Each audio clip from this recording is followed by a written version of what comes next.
Zechariah chapter 14. Behold, the day of the Lord cometh, and thy spoil shall be divided in the midst of thee. For I will gather all nations against Jerusalem to battle, and the city shall be taken, and the houses rifled, and the women ravished, and half of the city shall go forth into captivity, and the residue of the people shall not be cut off from the city. Then shall the Lord go forth and fight against those nations as when he fought in the day of battle, and his feet shall stand in that day upon the Mount of Olives, which is before Jerusalem on the east. And the Mount of Olives shall cleave in the midst thereof toward the east and toward the west, and there shall be a very great valley, and half of the mountain shall remove toward the north, and half of it toward the south. And ye shall flee to the valley of the mountains, for the valley of the mountains shall reach unto Azal. Yea, ye shall flee, like as ye fled from before the earthquake in the days of Uzziah, king of Judah. And the Lord my God shall come, and all the saints with him. And it shall come to pass in that day that the light shall not be clear nor dark, but it shall be one day which shall be known to the Lord, not day nor night. But it shall come to pass that at evening time it shall be light. And it shall be in that day that living waters shall go out from Jerusalem, half of them toward the former sea, and half of them toward the hinder sea. In summer and in winter shall it be. And the Lord shall be king over all the earth. In that day shall there be one Lord, and his name one. All the land shall be turned as a plain from Geba to Rimmon, south of Jerusalem.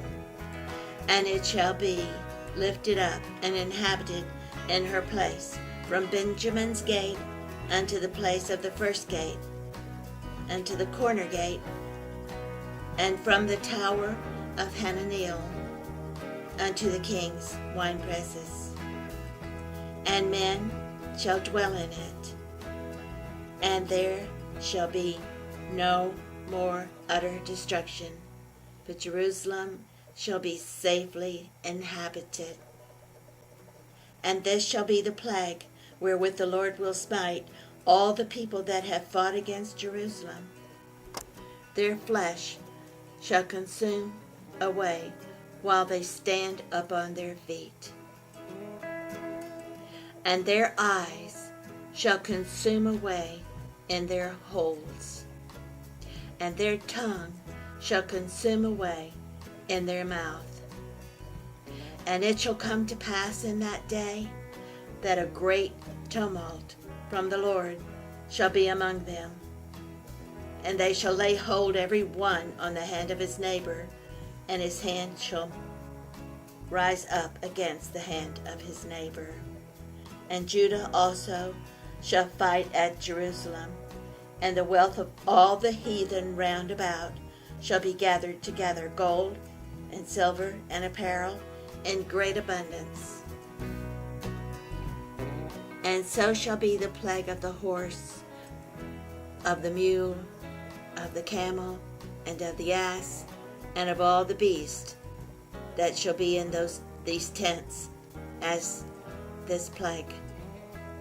And it shall come to pass that everyone that is left in all the nations which come against Jerusalem shall even go up from year to year to worship the King, the Lord of hosts, and to keep the Feast of Tabernacles.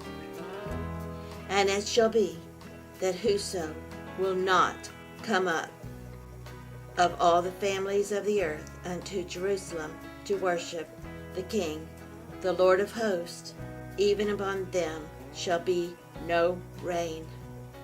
And if the family of Egypt go not up and come not, that have no rain, there shall be the plague, wherewith the Lord will smite the heathen that come not up to keep the Feast of Tabernacles.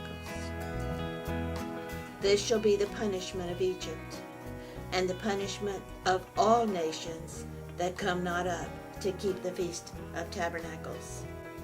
In that day there shall be upon the bells of the horses holiness unto the Lord, and the pots in the Lord's house shall be like the bowls before the altar. Yea, every pot in Jerusalem and in Judah shall be holiness unto the Lord of hosts. And all they that sacrifice shall come and take of them and seed therein. And in that day there shall be no more the Canaanite in the house of the Lord of hosts. As an added feature, I'll be reading 1 Thessalonians chapter 4, verses 11 through 18. And that ye study to be quiet, and to do your own business, and to work with your own hands, as we commanded you, that ye may walk honestly toward them that are without, and that ye may have lack of nothing. But I would not have you to be ignorant, brethren, concerning them which are asleep, that ye sorrow not, even as others which have no hope. For if we believe that Jesus died and rose again, even so them also which sleep in Jesus will God bring with him. For this we say unto you by the word of the Lord, that we which are alive and remain unto the coming of the Lord shall not prevent them which are asleep.